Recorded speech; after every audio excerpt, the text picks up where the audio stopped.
학교 선생님이고요. 그리고 제자훈련으로 조그만 교회에서 양육을 해서 아이들을 가르치다가 늦게 신학을 했습니다. 그래서 이제 목회자가 또 됐고요. 비기독교 학교에서 그 학생들하고 선생님들하고 학교를 복음화하는 기도를 하면서 하나님께서 그 기도에 응답해 주시고 15년의 기도 끝에 비기독교 학교인 영훈학원을 기독교 학교로 만들어 주셨어요. 여기서 학교 안에 교회가 세워졌고요. 저는 이제 다른 교회에서 주일날만 청소년 청년 사역을 하다가 학교 안으로 작년에 들어왔습니다. 그래서 9시에 청소년 예배를 만들어서 제가 주일날 청소년들을 만나고 있어요. 학교에 채플이 시작됐고 이제 없던 것이 생겼습니다. 교목실 85% 정도가 믿지 않는 선생님들과 학생들입니다. 교목실, 교장실처럼 교목실이 있거든요. 제가 교목실에 딱 있는데 학생들 몇 명이서 딱 지나가면서 지네끼리 막 떠들어요. 한 남자애가 그러더라고요. 야 없던 게 생겼어. 교목실이 뭐니? 그랬더니 한 남자애가 아는 척 하는 거예요. 야 이 자식아 그것도 모르니? 교목실 학교 나무를 보관하는 오이실. 저는 오이실 짱으로 또 이렇게 지내고 있습니다. 아이들의 문제가 아이들의 멈추지 않고 가정의 문제가 심각하다. 이걸 알아서 2002년도에 도란노 아버지 학교로 수료하고 지금 이제 아버지 학교 강사로 또 섬기고 있습니다. 제 아내는 어머니 학교 강사입니다. 저희 집이 이제 연세대 뒤쪽에 연희동이라는 동네인데 제 아내는 어제까지도 또 아버지 학교 아빠들 놓고 강의하고 오늘 새벽에 또 지방으로 또 강의하러 또 내려갔습니다. 저도 여러분들을 만나러 오는데 눈이 와서 너무 좋은데 길은 강북이 지금 완전 마비가 돼서 지금 우리 전도사님에게 기도해달라고 했는데 기도를 딱 한순간 길이 뻥 뚫렸습니다. 그래서 여러분들 오늘 이 시간에 이렇게 올 수가 있었던 거예요. 우리가 누구를 만날 때 한 사람의 영혼을 봤을 때는 삼각축으로 볼 줄 알아야 됩니다. 하나는 교회 사람이죠. 또 하나는 세상에 사는 사람입니다. 또 하나는 가정이 있다는 것. 삼각축 속에서의 한 영혼으로 봐야 입체적 사육이 되고 입체적 양육이 된다는 것을 우리가 먼저 기억했으면 좋겠습니다. 저는 신앙인으로 오늘 여러분들을 이렇게 만나고 있지만 사실 1989년도에 제가 선생님이 됐을 때 저는 신앙이 전혀 없는 국어만 재미있게 잘 가르치는 아이들을 나만큼 사랑하는 사람이 있으면 나와보라고 하면서 국어 선생님을 시작했습니다. 저희 집은 교회를 나가는 분이 단 한 명도 요즘 아이들 말로 하면 1도 없었어요. 그런데 그 학교에서 지금의 아내를 만납니다. 아내는 영어 선생님으로 부임해 왔는데 저 29살, 제 아내 24살. 만난 지 3개월 만에 눈이 맞았어요. 그리고 7개월 후에 결혼을 합니다. 저희 집하고는 너무 다르게 제 아내 집구석이 아니라 제 아내는 이제 어머니 학교 강사인데 저랑 이제 신혼부부 예비부학교 이제 부부학교 강의를 하거든요. 부부학교 강의를 하다 보면 부부 강사는 서로를 많이 씹습니다. 그래서 이제 이 말이 좀 나올 때가 있어요. 제 아내 집은 5대째 믿음의 집안의 딸입니다. 여러분 5대째면 외국 선교사가 우리나라에 들어올 때부터 예수님을 믿은 아주 속칭 영빨이 막강한 집안의 장녀. 저희 장모님 목사님, 처남 목사. 그 집에 제가 인사하러 갔어요. 결혼하겠다고. 그때 온통 가족들이 사자가 너무 많은 피곤한 집안. 목사, 전도사, 권사, 집사. 근데 제가 내세울 건 교사. 이거 하나밖에는 없었습니다. 저희 집의 원뿌리 문화는 음주 문화 가정이었습니다. 술을 엄청나게 많이 드시는 가정의 장남. 할아버지 5형제가 다 술 퍼먹다 돌아가십니다. 할머니 5명이 과부로 남아서 내 팔자가 왜 이러냐 나중에 술 먹다가 돌아가세요. 저희 할아버지 4번째 할아버지인데 외동아들 1명 두십니다. 저희 아버지세요. 19살에 장가 보냅니다. 보송보송한 엄마 시집왔죠? 결혼시켜놓고 할머니 질투하십니다. 하나밖에 없는 내 아들을 저 여자애가 뺏어갔다. 이혼은 못 시키니까 나가 살아라. 누나랑 저는 영문도 모르고 할아버지 할머니 손에 서울 성북구 기름동에서 컸습니다. 여동생 남동생은 아빠 엄마가 삼양도 빨래골에서 키웠어요. 저 5학년 때 할머니가 암으로 돌아가실 때까지 저 부모님 사랑 못 받고 자란 거예요. 여러분들 아십니까? 부모님의 사랑을 제때 받지 못한 그 아이들은요 자존감이 낮습니다. 그래서 세상에 나가 당당하게 외치며 살아가기가 너무나 힘이 많이 드는 거예요. 극히 내성적이었던 저희 아버지는 술만 마시면 돌발적인 분으로 폭력적인 분으로 바뀌었습니다. 그런데 그 잘못된 영향력이 저에게 미쳐졌고요. 저도 극히 내성적인 성격. 중학교 1학년 때 학교에서 인성검사를 했더니 남자다운 성격이 제가 100% 중에 5%가 나오더라고요. 잘하는 특기는 고무줄, 줄넘기, 공개놀이. 별명은 섹시. 얼굴 하얗고 창백한 말 한마디 못하는 아이가 바로 저였습니다. 저는 아버지라는 이름이 너무 싫었습니다. 안아준 적도 사랑한다는 고백도 못해. 근데 정말 희한한 건 저를 키우지도 않은 그 아버지를 제가 커가면서 닮아가고 있는 거예요. 일단 제 외모가 아버지를 닮았어요. 저희 아버지가 이마가 넓으십니다. 빛이 막 나요. 지금 웃는 분들은 다 나처럼 될지 뭔 소리 하는데 목소리가 아버지 닮았습니다. 여러분 제 목소리 괜찮습니까? 네, 여러분 귀가 아주 고급입니다. 근데 정말로 제가 아버지를 닮은 건 제가 술을 그렇게 잘 먹었던 겁니다. 고등학교 2학년 때가 전성기입니다. 저는 글쓰는 문학소년, 집안의 원뿌리 문화는 음주문화, 싸우고 울고 비판적이고 부정적인 분위기의 집안. 예술하는 사람들은 술 먹고 그냥 그렇게 사는 건가 봐 하면서 술을 마시는데 취하진 않는 거예요. 취해보고 싶었어요? 차도로 뛰어드는 겁니다. 춤을 춰요. 대학 때 제 친구가 제 이름 가지고 점쳤습니다. 바나야 너는 나중에 객사할 팔자야. 대학 청년 때 제 별명은 술마귀였습니다. 저를 만나는 사람은 다음날 취해서 돌아가고 사고를 치는 날이었어요. 외모로는 절대 그렇지 않은데 그런데 하는 짓은 다 그렇게 악한 짓을 하는 그러한 영혼이었습니다. 여러분 무슨 얘기를 하는지 아십니까? 저와 여러분들이 예수님을 만나서 거듭난 구원의 인생이 되었다 하더라도 우리의 육적인 뿌리, 부모로부터 물려받은 영향력 중에 좋은 것도 있지만 나쁜 것도 있다는 겁니다. 여러분들이 말씀과 함께 특별히 누구를 양육하는 리더의 입장에 있을 때는 나의 원뿌리 문화 속에서 잘못 영향력이 미쳐진 것에 대해서 내가 말씀과 기도와 찬양 가운데 깨달아지는 게 있다면 예수 이름으로 완전히 끊어버리시길 바랍니다. 그걸 끊어버리지 않으면 나도 모르는 사이에 악한 영향력으로 내가 만나는 대상에게 미쳐질 수 있기 때문에 그렇다는 거예요.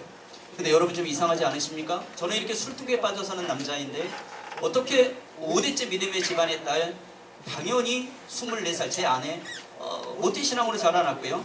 그리고 교회 생활하는 청년 아니겠습니까? 근데 어떻게 저를 남편감으로 선택할 수가 있었을까요? 제가 선택한 거 아닙니다. 아내가 저를 선택했습니다. 예, 그때는 머리가 이 지경이 아니었기 때문에. 네.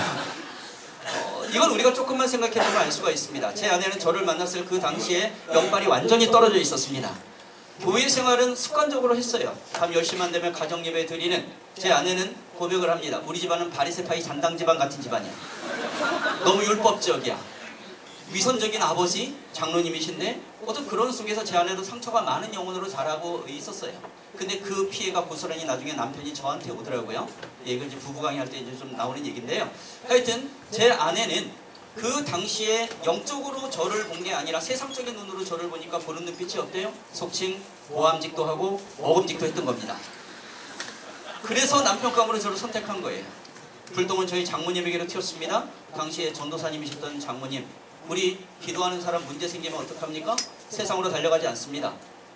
한 잔 마시면서 노래방으로 가면서 세상으로 뛰쳐나가 한숨만 팍팍 쉬는 그런 인생이 아니라 그 문제거리 가지고 하나님 앞으로 달려가는 겁니다.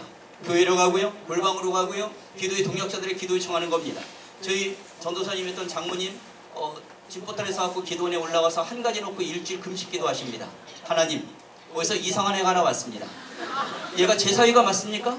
기도 가운데 하나님 응답 주셨습니다. 네 사위 맞다. 빨리 하산해라. 그리고 내려와서 일사천리로 약혼 결혼을 하게 되는 겁니다. 저는 양다리 신앙인의 생활 5년 동안 계속합니다. 영락교회라는 교회에서 결혼합니다. 세상 속에 빠져 살던 사람이 갑자기 교회에 나오는데 인간이 획가닥 바뀌지 않잖아요.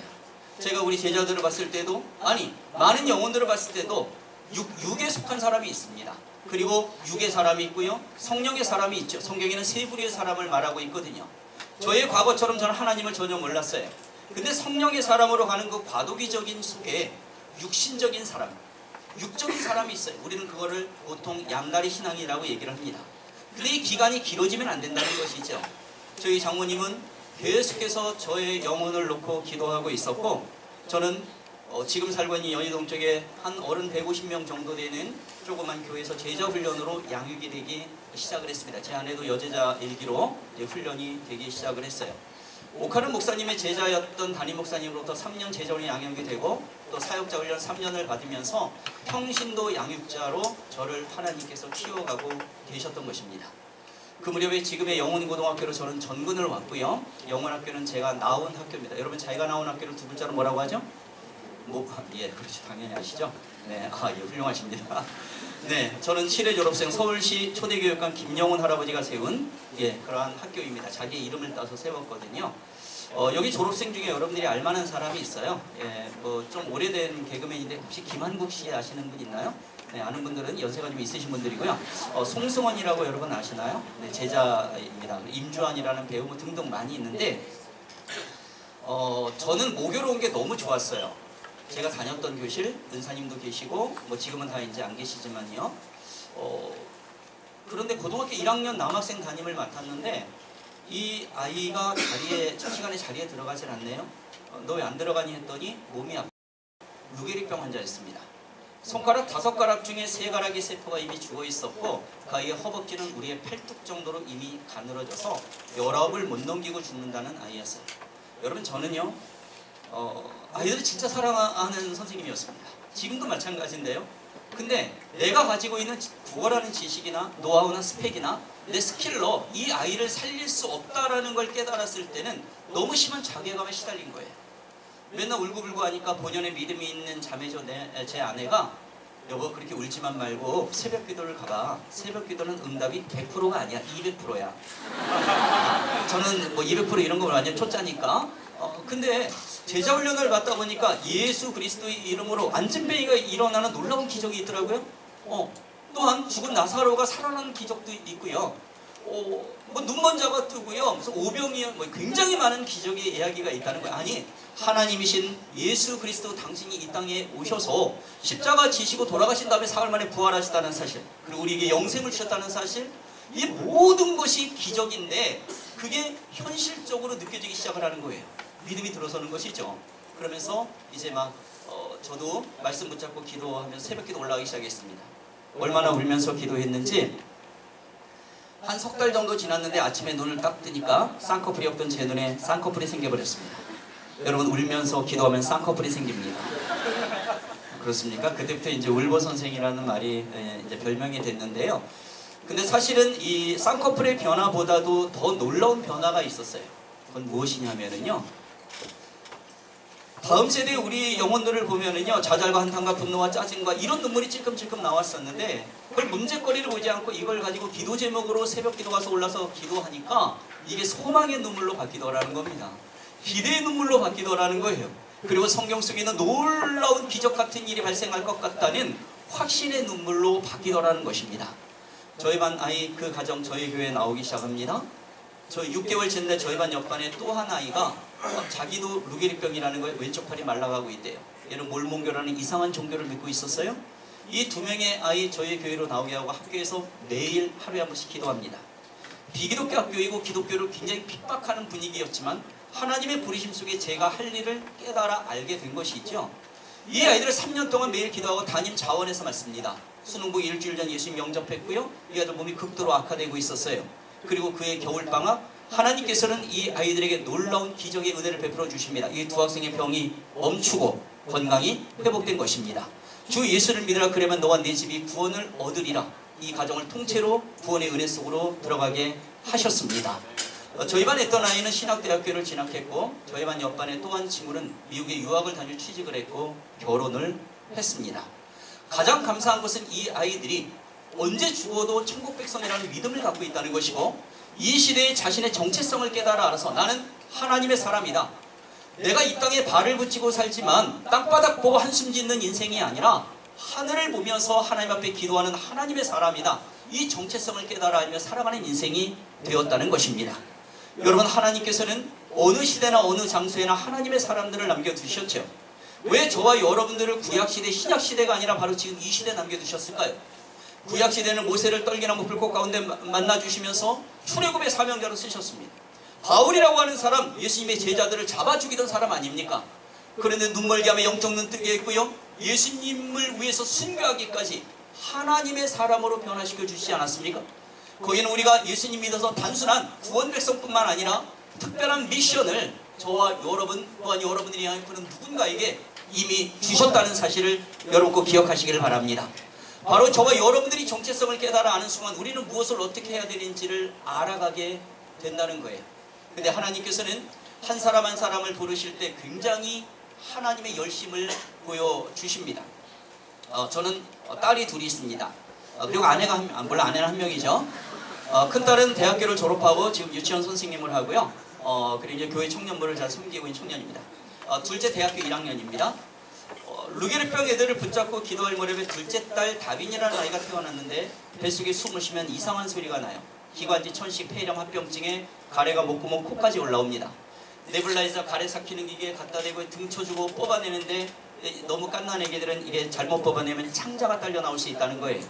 의사 선생님이 빨아주래요. 2년 동안 이 아이의 코를 빱니다. 빨고 뱉고 가끔 애기는 물렁코는 넘기기도 하고 딱딱한 코는 씹히기도 하고. 여러분 나중에 맛있는 점심시간 되시기 바랍니다. 제가 왜 우리 애 코를 빨았을까요? 제가 왜 루게르병 애들을 야 병원에 입원해 치료나 잘 받아 이러지 않고 왜 울고불고 기도하고 그랬을까요? 이 아이들을 사랑하기 때문에 그런 것입니다. 요한복음 13장 1절에 이런 말씀이 있어요. 예수께서 유월절 전에 아버지의 때가 이른 줄 아시고 자기의 사람들을 사랑하시되 어떻게 돼 있어요? 한번 따라합시다. 끝까지 사랑합시다. 예수님의 사랑법은 끝까지 사랑하는 거였죠. 그래서 예수님은 당신의 목숨을 십자가에 거시고 하나님 제 목숨 가져가시고 저들을 살려주십시오.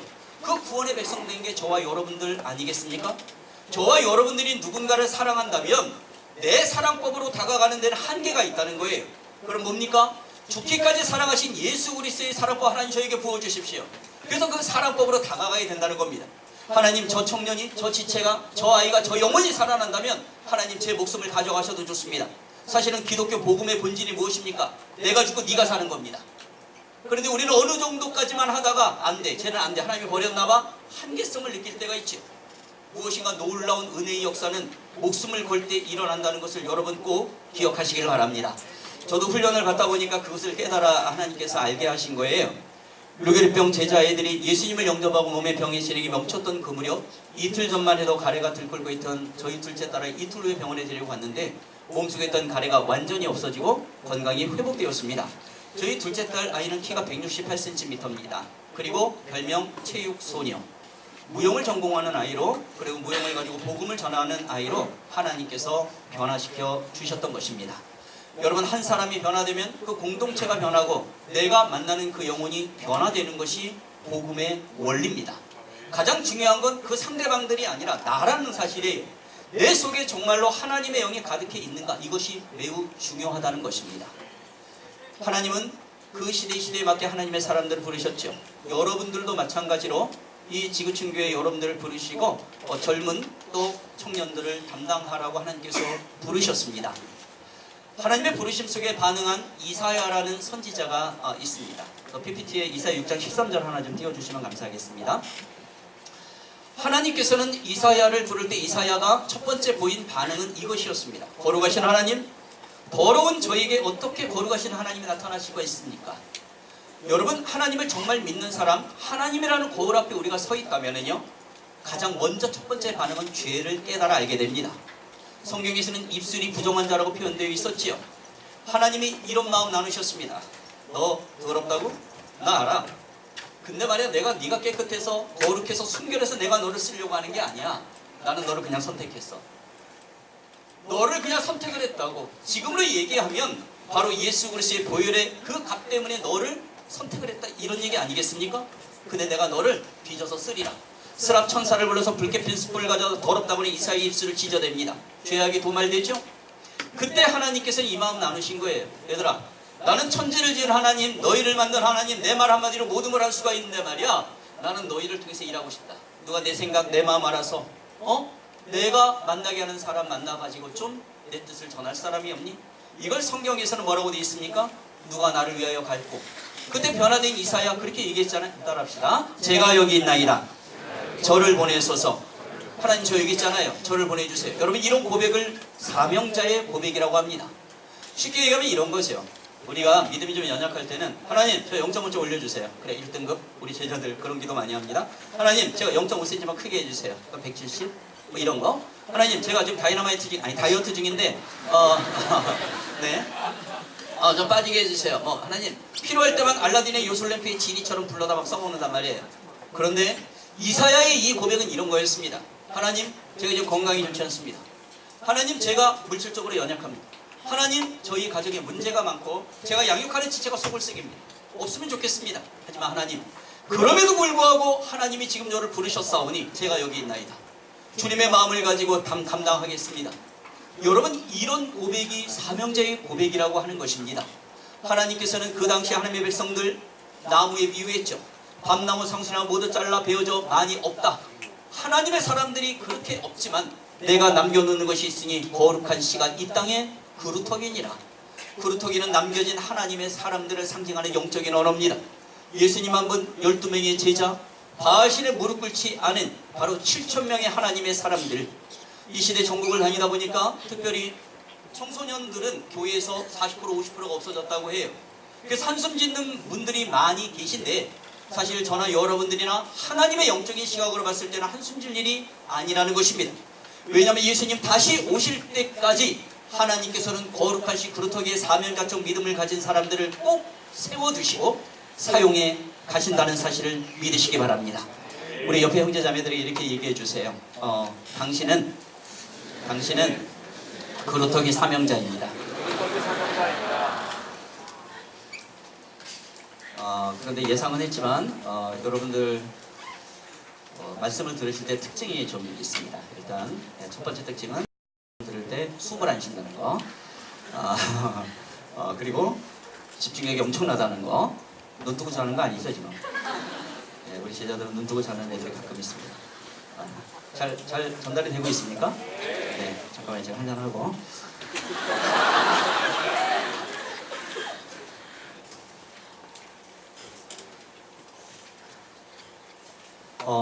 예수님을 믿을 때 어려움이 생길 수 있죠.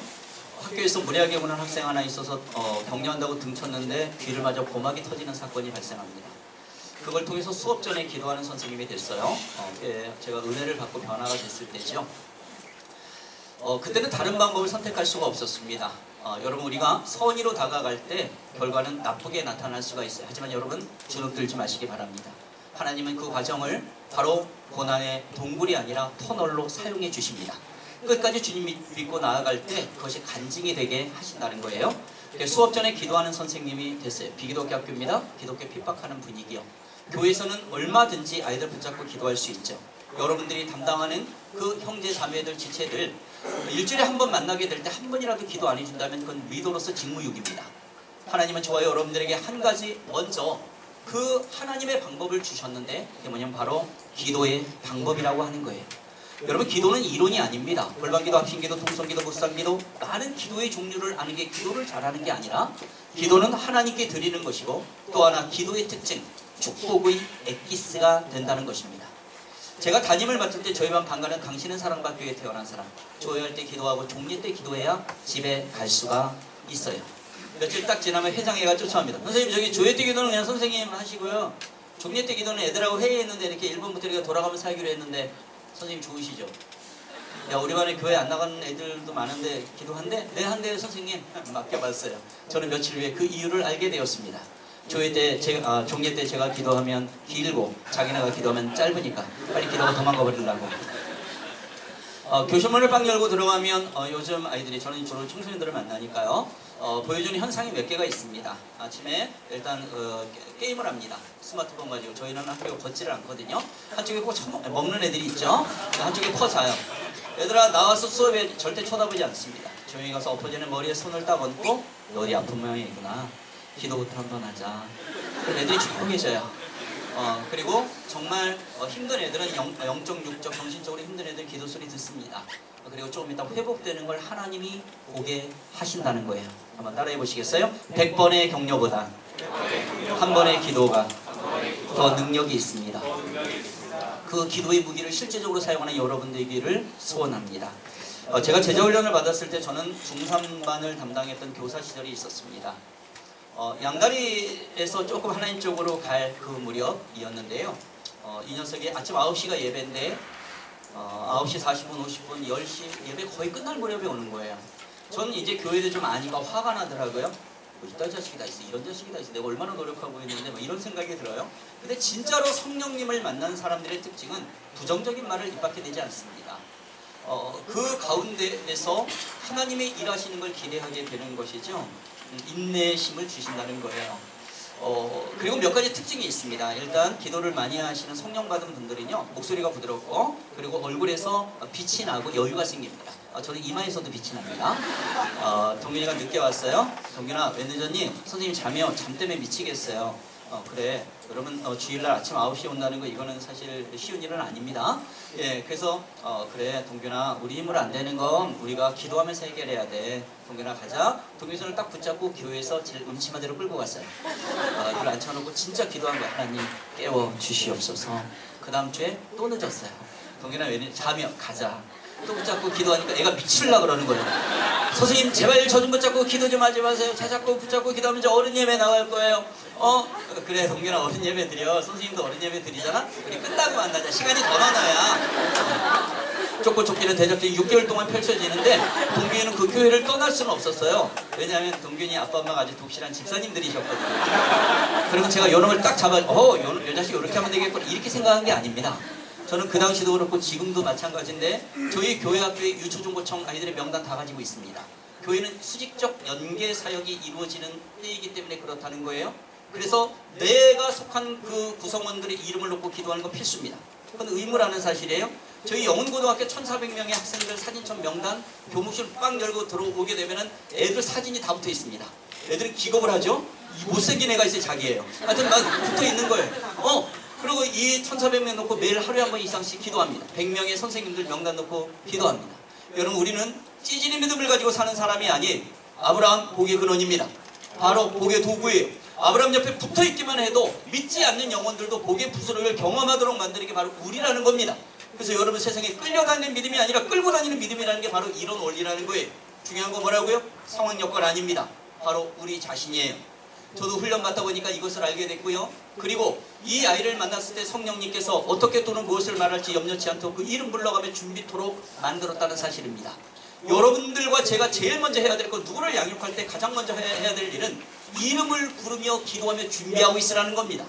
그러면 힘든 사람 내가 찾아다닐 때도 있지만 하나님의 시각에서 봤을 때 그 힘든 영혼을 나에게 붙여줄 때가 있다는 거예요.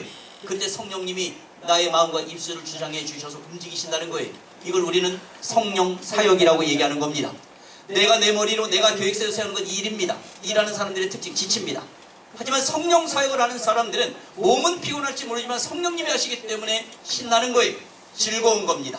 바로 그것이 하나님이 하시는 일을 증거하게 만드는 간증이 된다는 것입니다. 동균이는 고3이 되어도 예배시간 한 번도 빠지지 않으며 늦지 않으며 간증을 가지고 대학으로 진학하는 청년으로 하나님께서 변화시켜 주셨습니다. 한번 따라해 보시겠어요? 기도가 막히면 기도가 막혀 죽습니다.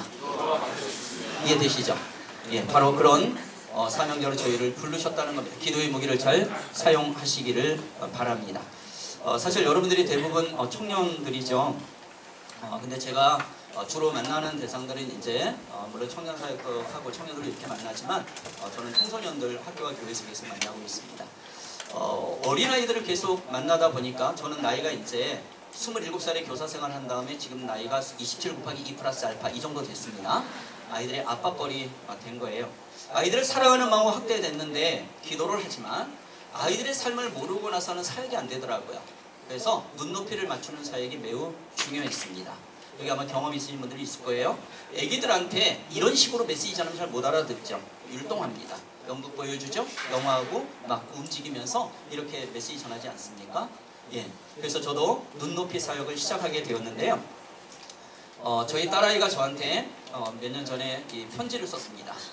자, 이렇게 아빠야? 스랭은드 어렸을 때 쓴 거죠? 네. 뒷면을 딱 보니까 일단 딸들이 말이 많죠? 네. 아버지 학교에서 이 강의하다 이걸 보여줬더니 한 아버지가 무슨 뜻인지 몰라요? 그래서 우리 애들은 사랑합니다라는 말을 할 때 오글거린대요. 그래서 이렇게 쓴대요. 했더니 그 아버지가 중학교 2학년 딸하고 관계가 안 좋거든요. 그래서 강의 듣다가 문자 보낸 거예요. 딸아 스랭은드 이러고 보냈거든요. 딸이 답장을 보냈어요. 답장이 이렇게 왔어요. 아빠 왜 그래? 이렇게 왔어요. 네, 깜짝 놀랐죠. 네, 딸들은 일단 뒷면을 보니까 말이 많더라고요. 그리고 꼭 자기가 할 말을 숨겨놔요. 예, 이 아이가 이렇게 썼습니다. 아빠 진짜 고맙고 사랑하고 미안하고 감사해. 그리고 맨날 뭐 사달라고 해서 미안해. 근데 또 사고 싶은 게 또 생겼어. 아들들은 이런 말도 못하고 쓰라 그러면 몇 줄 딱 이렇게 그냥 쓰고서 마는데 딸들은 이런 생각이 있습니다. 여러분들이 만나는 주 대상이 남자입니까 여자입니까? 물론 남자도 만나고 여자도 만나겠죠.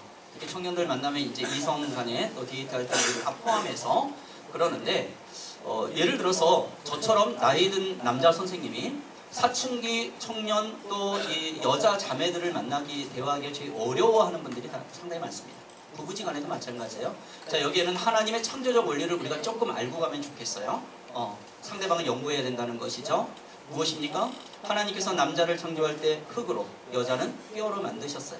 한 목사님이 설교하시다가 이런 말씀을 하셨어요. 여러분, 남자와 여자의 차이를 극명하게 보여주는 데가 어딘 줄 아십니까? 그것은 바로 사우나탕, 목욕탕입니다. 남자들은 뜨거운 물에 1시간 이상 있을 수가 없어요. 왜죠? 원세포 재료 자체가 흙이기 때문에 다 부스러집니다. 여자들은요, 한 3시간 뜨거운 물에 있어도 괜찮아요. 왜? 뼈니까 푹 고와도 돼요. 뭐 일리가 없는 말은 아닌 것 같습니다. 예, 근데 어찌됐든 무엇인가 얘가 왜 이래 하고 탓하기 전에 신묘막측하신 하나님의 마음을 우리가 가져야 된다는 거예요. 예를 들어서 오빠하고 그 자매하고 이렇게 데이트합니다. 산모통에 딱 돌아가고 있어요. 운전하고 가는데 자매가 얘기를 하고, 오빠 저기 산모통에 돌다 보니까 카페가 하나 보인다. 오빠 그거 봤어 못 봤어? 이렇게 물어봤습니다. 여기 계신 오빠들 지금 무슨 소리가 들립니까? 봤어 못 봤어? 이렇게 들리시죠? 자, 우리 여기 자매님들 무슨 얘기 하신 거예요? 가서 차 한잔하자 이 소리거든요. 자, 2가지 특징 지금 얘기하는 거예요. 남자들은 사실적 대화를 하고요, 여자들은 감정적 대화를 합니다. 그리고 남자들은 목표지향적이에요. 근데 여자들은 관계지향적이죠. 예. 그러니까 운전하는 오빠가 딱 그래서 봤어 이러고 간단 말이에요. 그럼 자매는 뭐예요? 자매는 마음속으로 소설을 쓰는 거죠. 이 인간이 사랑에 식었나? 차 한잔 마시자는데 뭐 이렇게 힘들어? 뭐 이런 거죠. 그러면 오빠가 가다가 왜 그래? 왜 뾰루통에 있어? 야 인간아, 그것도 한 잔 못 먹냐? 뭐가 이렇게 어려워? 언제 차 마시자고 그랬니? 봤어? 봤어를 물어봤지. 이런 대화를 하고 있는 거예요. 어떤 오빠는 한숨을 더 뜨면 봤어 봤는데 말이야, 목표지향적이니까 저기 가야 되거든요. 막 운전하면서 봤어 봤는데 말이야, 야 근데 왜 거기다가 카페를 만드니? 장사 안 되는데 3개월 만에 문 닫는다 거기? 컨설팅까지만 해주는 거예요. 자, 한 여학생이 청년 선생님한테 만약에 물어봤다고 생각해보세요. 중학교 여학생이, 선생님 저기 좀 뚱뚱해진 것 같지 않아요? 이렇게 물어봤어요. 근데 딱 보니까 진짜 좀 뚱뚱해졌어요. 뚱뚱해졌단 지 나이에요? 진짜로? 자, 우리 남자 형제님들, 남자 선생님, 저 뭐라고 우리 뭐라고 대답하실래요? 야, 그래 진짜 좀 뚱뚱해진 것 같아. 어떡하냐? 이런 뭐예요 선생님? 막 이렇게 나올 거 아니겠습니까? 그런데 또 아니야 너 날씬해, 지난번에 똑같아. 거짓말. 여러분 뭐라고 얘기해야 돼요? 답은 있습니다. 넌 항상 예뻐. 이 아이가 듣고 싶은 말은 그거예요. 이게 무슨 선문답 같은 얘기냐 하는 얘기예요. 그래서 여러분들이 양육하는 대상에 대해서 연구가 필요하단 말이에요. 그 눈높이를 맞춰야 된다는 이야기입니다. 저희 딸아이가요, 요즘에 아이스크림 비주얼도 좋잖아요. 맛도 좋지만 딱 사진 찍어가지고서요, 페북에서 딱 띄웠습니다. 그때 댓글 달기 시작했어요. 와 대박 쩔어 진짜 맛있겠다. 여자 친구 애들 막 댓글 다는데 남자애 하나가 딱 치고 들어왔어요. 같은 반 애거든요. 이렇게 썼어요. 야 내일 숙제 뭐야? 이러고 치고 들어왔어요. 그래서 남자들이 하고 싶은 얘기만 한다라는 그런 말들을 많이 하잖아요. 자, 여기에는 뇌세포가 이제 좀 다르고 뭐 뇌량의 차이가 이런 여러 가지가 있는데, 하여튼 그 여러분들이 만나는 그 대상에 대해서 이렇게 해야 됩니다. 따라하겠습니다. 연구합시다. 연구하셔야 돼요. 저는 아이들을 정말 사랑해서요, 옛날에 동작으로도 표현을 했습니다. 저를 한번 따라하겠습니다. 사랑합니다. 사랑합니다. 사랑합니다. 네, 다 아시죠? 예, 저는 다 아십니다. 예, 한 번은 교회에 딱 있는데 청년 하나가 목사님 사랑해요! 그러고 하트 날렸거든요. 근데 그 말을 딱 듣는 순간 목사님 사망해요! 이렇게 들리는 거예요. 이런 거 말고 좀 더 짧고 좋은 거 없나? 찾았어요.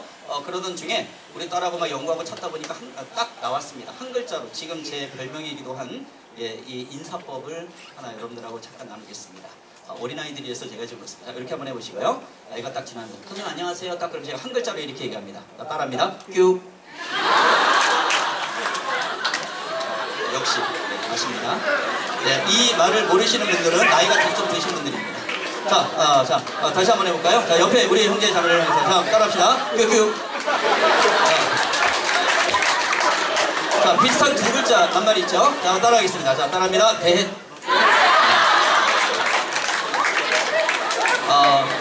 학교와 교회에서 막 갔다 오면은요, 애들이 막 학교 대학교 난리가 막 납니다. 한 번은 애들이 막 식당에서 밥 먹고 있는데 제가 그다 뀨뀨 막 이러니까 한 여학생이 딱 이러는데 선생님 잠깐만 제가 발전시켰어요. 그러더니 뀨뀨뀨뀨뀨 하트를 막 만들어내는 거예요. 근데 제가 손에 물건이 뭐 이렇게 막 있을 때가 있잖아요. 애들은 요즘에 와서 막 그래서 뀨 선생님, 뀨 목사님이 됐는데 하는데 저도 해줄 수가 하트를 해줘야 돼요. 하트를. 근데 손이 없잖아요. 그래서 또 연구했어요. 그래서 그래 뀨 발로 하트를 딱 만들어 준 거예요. 여러분 제가 지금 50대 중반의 나이가 넘었습니다. 사실은. 근데 목사 아닙니까? 거기다 교목이에요. 교목. 거기다가 이제 선생님 나이 한 30년 가까이 나가게 돼가는 선생님인데 애들 만났다 그래 뀨뀨 대 그러니 이게 얼마나 채통머리가 없어 보이냐는 거예요. 근데 여러분 제가 왜 그럴까요? 제가 만나는 그 대상이 애들이라서 그래요.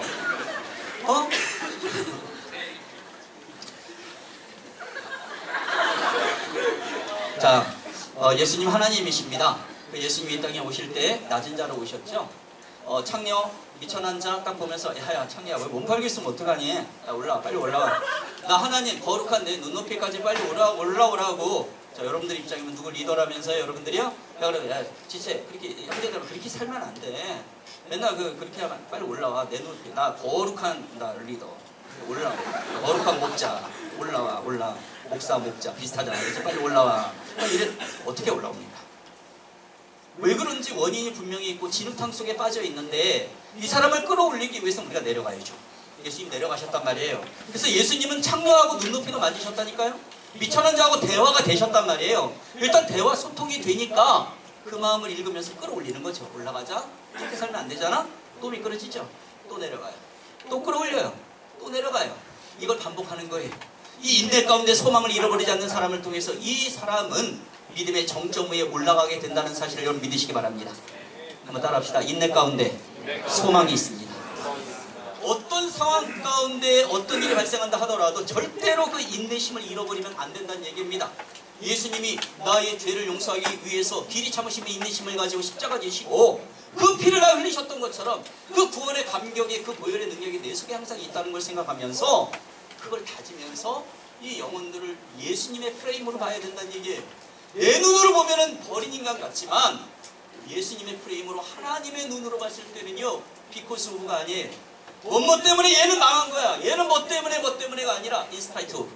그럼에도 불구하고 가는 게 길이요 진리요 생명이신 예수님을 붙잡고 나아가는 저와 여러분들의 몫이라는 것을 여러분 꼭 기억하시길 바랍니다. 하나님 우리에게 주신 두 번째 또 하나의 방법은 바로 말씀입니다. 태초에 말씀이 계셨죠. 말씀이신 하나님 그 예수님이 이 땅에 오셔서 바로 성육신한 우리를 보여주셨습니다. 그런데 요즘에는 이단 적그리스도가 장난질을 치고 말씀 가지고 놀기 때문에요.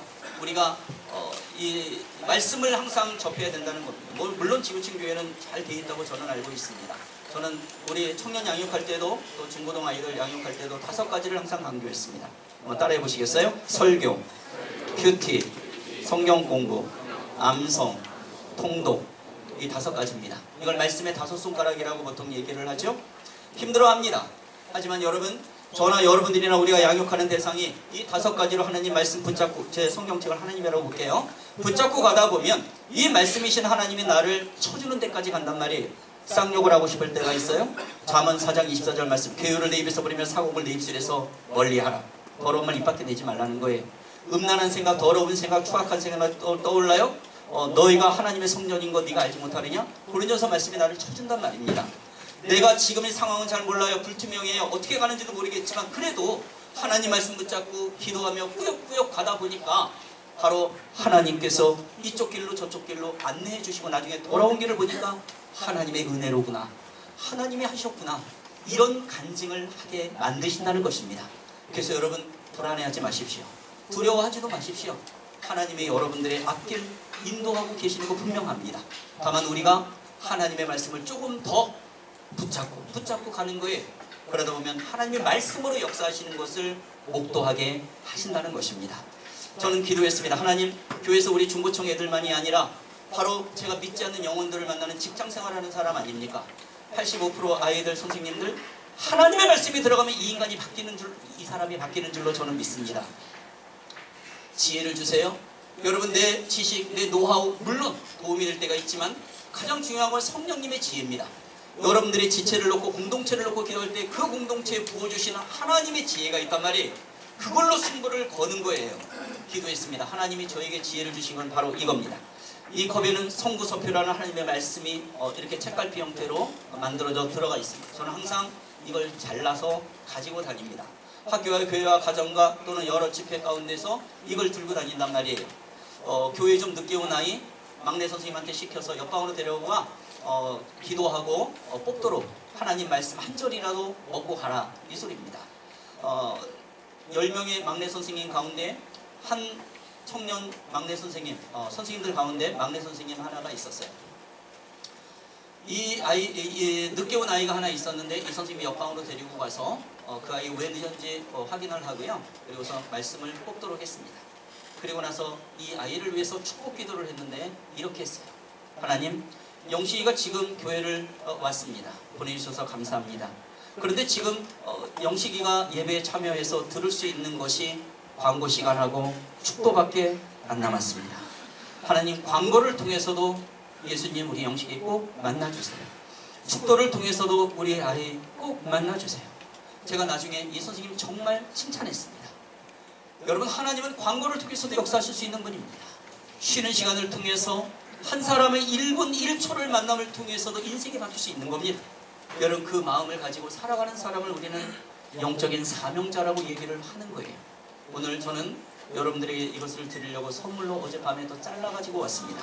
그래서 여러분들 한번 따라합시다. 사랑에는 수고가 따릅니다. 네, 그래서 여러분들 이것을 하나 뽑아 보시고요. 뽑았을 때 화내시는 분이 가끔 있더라고요. 다들 뭐 축복, 사랑 뭐 이런 건데, 너는 너의 십자가를 지고 나를 쫓을 것이냐, 나는 왜 또 십자가야, 이러는데 하나님의 뜻이 있으리라 믿습니다. 네, 일단 여러분들 그렇게 한번 뽑아 보시고요. 자, 한번 따라하겠습니다. 사랑에는 희생이 따릅니다. 사랑에는 수고가 따릅니다. 그래서 여러분 힘들어요. 누군가를 사랑한다는 것은요, 사랑은 바로 이게 추상명사인데, 사랑이라는 말의 의미로 들어가게 되면은요, 이건 동사입니다. 여러분, 믿음이라고 하는 것은 바로 명사처럼 보이지 않습니까? 근데 믿음을 가진 사람은 뭐예요? 움직여야 돼요. 그래서 내용은 동사라니까요. 나 믿음이 있어 그러고 아무 일도 안 한다면 그 믿음 있는 사람 아닙니다. 저 사람 사랑해. 근데 아무 일도 안 한다면 사랑하는 사람이 아니란 말이에요. 그래서 사랑은 희생이 따르고 수고가 따릅니다. 그래서 그 크신 하나님의 사랑, 하나님의 이 땅에 바로 성육하셨다는 그 행동 자체, 이건 놀라운 감격입니다. 놀라운 은혜인 것이죠. 근데 여러분, 하나님께서는요, 그래, 야 너희들 그 청년 목자, 그래 리더들 좋아, 너희 한번 해봐, 그냥 이러지 않으십니다. 사람에게 하나님께서는 한 가지 이상의 은사를 다 주셨어요. 은사 뭐예요? 달란트, 탤런트. 그러면 여러분들이 보시기에 하나님이 저는 어떤 은사 좀 주신 것 같아요? 말이요? 네, 인사예요. 제가 사실 어려서 말 한마디도 못했잖아요. 근데 하나님이 지금 이렇게 만들어 놓으셔서 너무 감사해요. 자, 또 뭐가 있을까요? 없어요? 이마에 비? 네, 저는요, 글 쓰는 은사를 하나님이 주신 것 같아요. 그래서 지금 시인으로 등단하고 지금 책을 한 25권 쓴 작가이기도 해요. 책은 계속 이제 또 하나님이 주신 마음으로 쓰고 있는데, 하나님이 우리에게 은사를 주셨다면요, 그걸 내 자랑, 돈 버는 거 이런 거 아니죠. 복음의 접촉점으로 사용하라 이겁니다. 그럼 운동 잘하잖아요. 노래 잘하잖아요. 그죠? 뭐 잘 만드시는 분들 있죠? 그런 거 가지고 복음의 접촉점 만들어라 이거예요. 자, 교회에서 국수 삶고요, 음식 만들면 교회 음식은 다 맛있습니다. 왜 그럴까요? 면발이 있어서? 물론 그럴 수도 있어요. 근데 그걸 잘 만드시는 분들이 만드시니까 하나님의 은사를 가진 분들이요, 저는 생각했어요. 기도했어요. 하나님이 이걸 만들어라. 그래서 만든 게 이겁니다. 이 문태기는 뭐냐면 바로 엽서입니다. 저는 글을 짓는 능력뿐만 아니라 글을 쓰는 능력을 하나님이 주셔서요, 이 엽서에는 자필 엽서, 제가 쓴 시와 성경 말씀을 이렇게 엽서에 썼습니다. 제 낙관 도장이 있고요, 그리고 연락처가 있어요. 1년에 한 500통에서 1000통에 가까운 엽서를 씁니다. 직접 손으로 씁니다. 그리고 아이들에게도 주고요, 선생님에게 주고요, 좀 힘들어하는 선생님 복도 지나가면 제가 써서 이게 선물로 드리고요. 너무 기뻐하는 거예요. 오늘 이것도 여러분들에게 한 잔씩 드리려고 가지고 왔습니다. 네, 받으시고요. 누가 압니까? 또 여기 제 낙관 도장이 있으니까 제가 지금보다 좀 더 유명해지면 이거 한 장에 한 1000만원씩까지 사랑은 베푸는 거고 나누는 것이니까, 네, 이겁니다. 금년에 제가 또 하나의 결심을 했습니다. 가을이 되니까 낙엽이 엄청 많죠? 낙엽 다 주웠습니다. 그래갖고 낙엽에다가 글 쓰고 코팅했습니다. 그걸 나눠줍니다. 너무 좋아해요. 저 퇴직하면 길거리에 제가 앉아서 낙엽 막 나눠줄 겁니다. 그랬어가지고 사람들이 너무 좋아해요. 그냥 힘내. 이 두 글자로 사람들이 힘을 내더라고요. 이 은사입니다. 기도하면서 하나님 우리에게 주신 은사를 무조건 쓸 때에 하나님은 놀라운 복음의 접촉점으로 사용해 가신다는 것을 여러분 꼭 기억하시기를 바랍니다. 네, 여러분들 그 상담의 여러 가지 기법을 여러분들 아마 공부하신 분들도 있겠는데요. 첫 번째, 이야기를 끝까지 들어주십시오. 말을 도망내면 끝까지 들어주고, 만약에 이 아이가 특히 젊은 여러분들은 뭐 이제 청년들을 주로 만나지만 말을 잘 못하는 그러한 시절을 경험한 형제 자매들이 있을 겁니다. 그때는 집요하게 치료하듯이 다가가는 게 아니라 기다려주면서 반응을 이렇게 해주면 되는 겁니다. 그거 어떻게 생각해? 그러면 모르겠어요. 이렇게 답이 올 때는요, 한번 저 따라해 보시겠어요? 모르는구나. 그렇구나. 이렇게 관계가 끊어지지 않도록 바로 그냥 네 말을 잘 듣고 있다. 이렇게만 해줘도 그 사람은 나중에 이 리더가, 이 목자가 내 말을 다 경청해주고 있구나. 너무 감사하다. 그리고 마음이 열릴 때 하나님께서 보내주신다는 거예요. 제가 전도사 시절을 할 때에 양선이라는 한 자매가 있습니다. 그 교회에 모태신앙인 자녀들만 다녀도 20-30명은 다녀야 되는데 애들이 싹 빠져나갔어요. 어른 한 800명 되는 교회였거든요. 선생님들 밥 사드리면서 소통 이렇게 공감하고요. 이야기 듣고요. 그리고 나서 그 아이들을 한 명씩 이렇게 케어하고 이야기 나누는데 양선이라는 아이가 고1짜리 애가 저를 찾아왔어요. 전도사님, 저랑 이야기 좀 해요. 그래, 분만 공부하는 옆방에 들어가서 기다리는데 얘가 말을 안 하고 울기만 해요. 그런데 전도사님이 그게 또 울어요. 전도사님이 그게 또 울어요. 그래서 제가 하나님 마음을 가지고 마음속으로 이렇게 기도했습니다. 하나님, 양선이가 지금 무슨 얘기를 하려고 하는지 저는 모르겠습니다. 하나님, 무엇인지 모르겠지만 이야기 너무 힘들어합니다. 위로와 격려의 마음을 하나님 부어주세요. 마음속으로 기도했어요. 근데 양선이가 계속 전도사님 말을 하려고 하는데 말을 못하고 울기만 해. 그래서 제가 하나님 마음으로 이렇게 얘기했습니다. 양선아, 너 억지로 얘기하지 않아도 돼. 네 눈이 지금 너무나 많은 얘기를 하고 있어. 내가 팍 엎어져서 통곡을 하더라고요. 그리고 나서 회복이 되는 걸 보게 하셨거든요. 이 아이는 교회 잘 나가고 떠났던 애들이 막 돌아오기 시작을 했어요. 저는 지금도 그 아이 지금 애교가 돼 있거든요. 지금도 이 아이가 그때 무슨 얘기를 하려고 했는지 모르겠어요. 모른다니까요. 근데 중요한 건 뭐냐면 너무 힘들어 있었고 회복이 됐다는 사실이에요. 여러분 다 아는 것이 능사는 아닙니다. 힘들었을 때 위로 격려의 마음, 하나님의 마음으로 다가가는 것, 이것이 가장 중요한 양육법이라는 것을 여러분 기억하시면 좋겠습니다. 요즘에 너무 바쁜 세상이긴 하지만 그래도 여러분들이 누군가를 섬기려고 한다면요, 시간을 쪼개고 만나는 건 매우 중요합니다. 만나서 또 여러분들이 요즘에 SNS를 많이 사용하니까 그 말의 격려와 위로 또 이렇게 손글씨로 쓰는 것은 굉장히 좋은 방법인 것 같고요. 다양한 여러 방법들을 우리는 놓아서는 안 된다는 이야기를 말씀을 드리고 싶습니다. 이 시대의 리더급들은요, 단순한 교리 전달자, 지식 전달자가 아니라 멘토로 우리가 서 있어야 됩니다. 자, 멘토의 특징 세 가지입니다. 따라합니다. 지행일치. 올바른 거 아시죠? 아는 대로 행하십시오. 두 번째 따라합니다. 언행일치. 말한 대로 행동하십시오. 어떤 교회 선생님이 아이한테 얘기했어요. 야, 우리 몸이 성전이래. 그러니까 여기다가 더러운 거 집어넣으면 안 돼. 그랬더니 그 아이가 딱 듣는 순간 이런 생각이 있어요. 뭘 안 돼, 안 되게. 선생님이 얼마 전에 보니까 저기 담배를 담배 피우고 있더만. 이 선생님이 하신 말씀은 맞지만 행동하고 일치하지 않으니까 좋은 영향력을 미쳐지지 않는 거죠. 하나 더 합니다. 신행일치. 믿음과 행동이 일치해야 됩니다. 이 세 가지를 저도 매일매일 묵상합니다. 예수 그리스도 그렇게 사셨거든요. 그래서 우리는 그 말씀을 묵상하면서 그렇게 삶으로 살아내야 된다라는 사실입니다. 그래서 약속한 시간이 조금 더 가도 괜찮을까요? 이사님, 음악을 바라봅시다.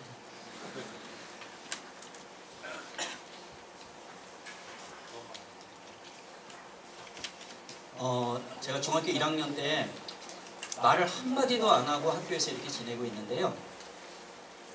국어 선생님 한 분이 이렇게 지나가시면서 할아버지세요. 말 없는 제 등을 톡톡 쳤습니다. 그런데 이렇게 말씀하셨어요. 관아야, 너는 나중에 선생님 해라. 넌 나중에 글 쓰는 사람 되라. 진짜 잘할 것 같아. 저는 그때까지 할아버지 할머니한테, 아버지 엄마한테 이런 축복의 말을 들어본 적이 없거든요. 저는 이런 생각이 들었어요. 나는 나도 모르는 무엇인가가 내 속에 있나 봐. 그때부터 글 쓰는 아이가 된 거예요.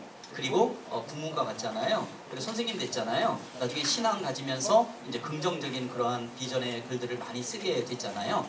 저는 그 선생님을 잊어버릴 수가 없어요. 그 선생님은 저 살아계실지 어쩐지 모르겠지만 아마 지금 생각에 크리스찬이 아니었나 이런 생각이 좀 많이 들더라고요. 그 선생님이 저에게 다가온 방법은 3가지입니다. 여러분, 사랑에는 3단계, 축복의 3단계가 있어요. 한번 따라해 보실래요? 관심을 갖자. 첫 번째, 관심을 갖는 거예요.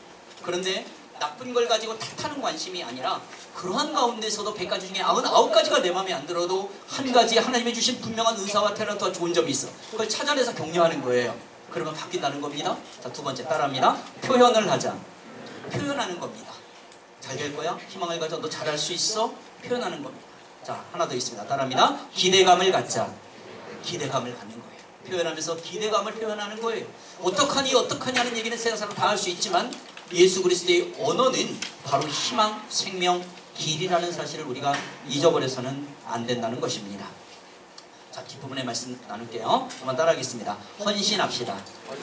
자, 헌신이라는 말은 하나님께 드리는 것이지만 사실은 하나님께 대한 헌신의 자세는 내가 만나는 사람들에 대한 사랑의 수고로 나타나게 되어 있습니다. 그래서 여러분 십자가 아시죠? 우리는 하나님과 바로 계속해서 공급을 받는 거예요. 그래서 수평적으로 펼쳐내는 겁니다. 그래서 저는 이 헌신하는 사람들의 특징을 이렇게 표현을 합니다. 바로 파이프 리듬을 가진 사람이다. 여러분, 파이프가 있어요? 구멍 2개입니다. 한쪽으로는 계속해서 하나님의 사랑을 공급받는 거예요. 십자가 위에서 하나님의 사랑을 계속 부어주시는 것처럼. 그러면서 이쪽 파이프로 계속 나가는 겁니다. 하나님 저를 축복해 주세요, 저만 어떻게 해주세요 하는 걸로 계속 오면 이 파이프가 한쪽 구멍이 막혀버리게 되면 이 파이프는 고장나게 돼 있어요. 터지게 돼 있단 말이에요. 근데 하나님의 사랑은 계속 나를 부어주시고 나는 계속해서 뿜어내는 겁니다. 그 사랑으로 뿜어내. 그러니까 나는 항상 사랑이 고여있는 것이죠. 그래서 저와 여러분들은 파이프의 사랑으로 나아가야 된다는 사실입니다. 그 가운데서 우리 마음속에 있는 가장 큰 것은 무엇이냐 하면 하나님, 저 영혼과 저 공동체가 살아난다면 바로 하나님 저를 마음껏 사용하여 주십시오. 제 삶과 제 죽음마저도 사용하여 주십시오. 이런 믿음이 우리 속에 형성이 돼야 된다는 얘기입니다. 제가 만났던 숱한 아이들, 자폐증 아이도 있었습니다. 자궁에 이상 있는 여자아이도 있었고요. 무슨 여러분들이 아는 그 이상의 어떤 아이, 친아버지한테 몸을 빼앗겨서 이 커팅칼로 손목을 5번 자르는 여학생도 있었습니다. 근데 하나님께서 포기하지 않는 한 사람을 통해서 계속 만져가게 하시고 회복시켜주는 걸 보게 하신단 말이에요. 근데 그 가운데 뭐가 있었을까 생각했더니 내 머리와 내 지식과 내 생각은 한계성이 있었다는 얘기입니다. 예수 그리스도의 본질적인 사랑이 들어가니까 바뀌더라는 겁니다. 그 친아버지, 친오빠한테 성폭행 당한 여학생은 지금 법무부 산하직원이 되어 있습니다. 영적, 육적 트라우마가 너무 강했던 그 아이, 자기가 더러워서 버리려고 했던 아이지만 하나님이 만지시니까 온전히 회복되는 걸 보게 하셨다는 사실입니다. 제가 여러분들에게 지금 예정에 없던 사진을 좀 하나 좀 보여드리고 싶습니다. 거기에 그 별이 강아지 사진이 하나 있어요. 되게 어린아이들한테 보여주는데 왠지 어린 것보다도 왠지 보여주고 싶은 마음이 듭니다. 예. 자, 우리끼리 얘기니까 짤막하게 얘기를 좀 이렇게 해볼게요. 어떤 미친 인간이 한 달도 안 된 강아지를 시장통에다 갖다 버렸습니다. 제 아내도 교사를 그만두고 어머니 학교 가정사역이 굉장히 많고요. 저도 사역이 많습니다. 저희 집은 가축을 키울 형편이 안 되는데 저희 두 딸이 이 아이를 어디서 데리고 와가지고 몇 개월만 보살펴 달라 이거예요. 저희 딸들의 머리는 영악스럽습니다. 네, 한 3개월 데리고 있었는데 3년이 돼가고 있는데 이 아이가 처음에 우리 집에 왔을 때 모습입니다. 자, 클릭 한번 해주실래요? 네, 꼬랑지 털이 없어요. 저 왜 저런가 했더니 이 아이가 너무 힘들어서 자해를 한 겁니다. 그래서 이빨로 털을 갉아먹은 거죠. 여러분도 우리가 너무 힘들 때 자해 이렇게 하잖아요. 다음요. 예, 눈두덩이에 다크서클이 아니라 눈물샘이 흘러내립니다. 다음요. 예, 저는 저 꼬랑지 보고 쥐랑 믹스한 강아지인 줄 알았어요. 저렇게 해서 다음요. 예, 접니다. 예, 누워있는 거 접니다. 우리 딸은 왜 저런 사진을 찍나 말이에요. 제 옆에 자고 있죠. 예, 다음요. 예, 털도 깎아주고 캡도 씌우고 생명이니까 살리자 이랬습니다. 다음요. 예, 힘든 생활이 계속됩니다. 다음요. 또 저예요. 다음요. 꼬랑지 붕대도 감아주고요. 살리자. 다음요. 병원. 다음요. 다음.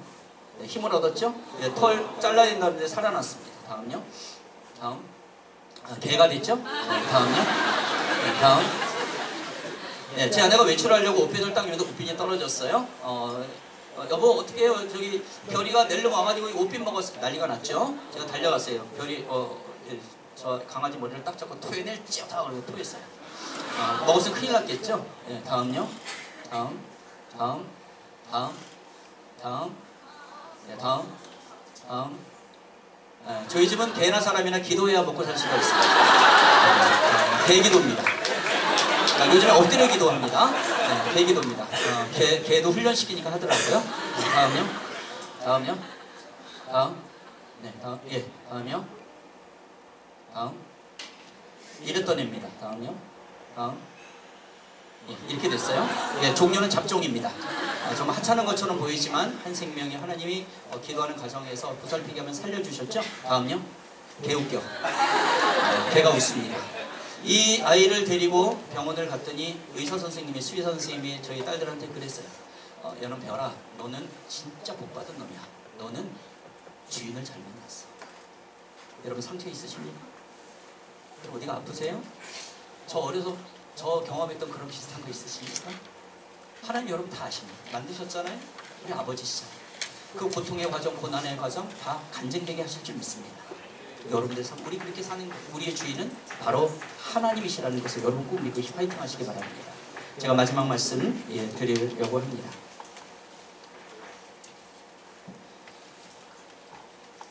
교회 사역자들, 교회 선생님들, 교회 목자 되신 분들 만날 때 저는 이 말씀 좀 드립니다. 사실 저는 고등학교 1학년 때 전도가 된 적이 있어요. 저 또래 집단, 그죠? 예, 그랬는데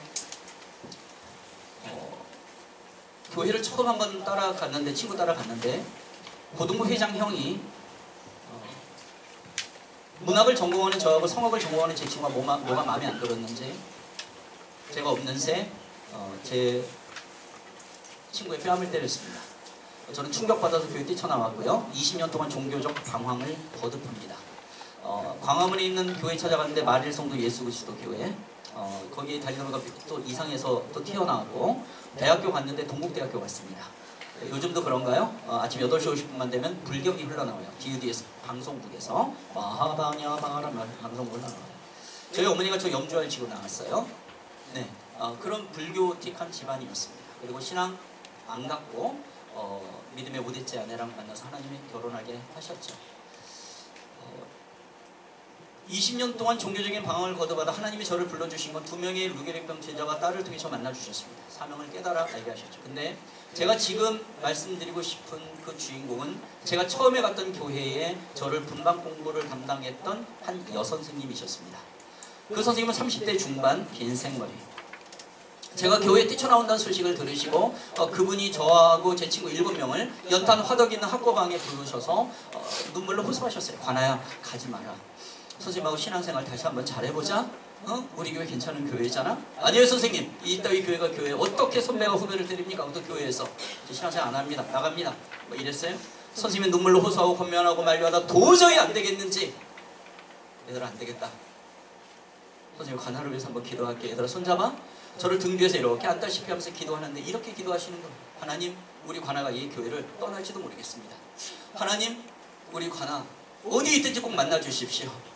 제가 살아생전 관아를 못 만난다 하더라도 어디나 계신 하나님, 전지전능하신 하나님 꼭 만나주세요. 하나님의 일꾼 되게 해주세요. 이러면서 한참을 기도하는데 관아라는 아이는 속으로 생각하고 있었어요.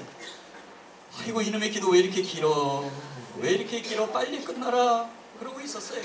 그리고 저는 뛰쳐나왔죠. 20년 종교적인 방황을 거듭하다가 예수님 나중에 만나주시지 않았습니까?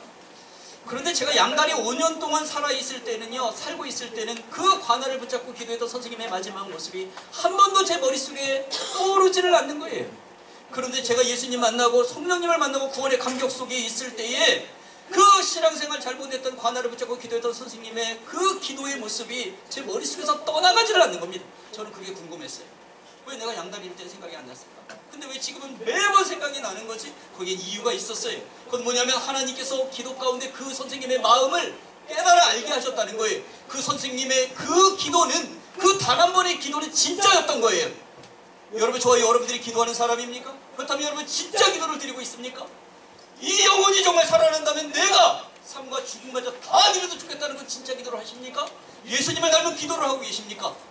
아니면 형식적으로 해야만 되니까 이렇게 하고 있습니까? 그 선생님은요, 그 마음이 그거였어요. 하나님, 제가 이 아이를 다시는 못 볼 수도 있습니다.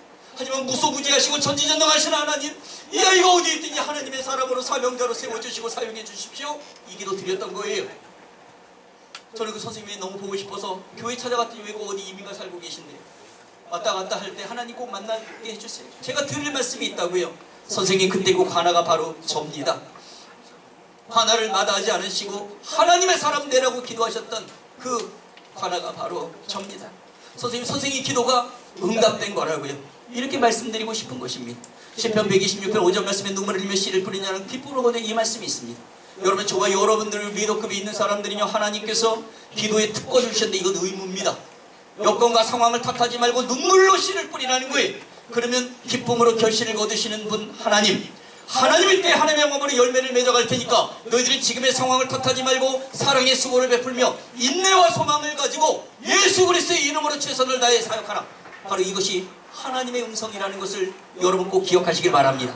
그래서 우리는 눈물로 기도해야 될 줄로 믿습니다.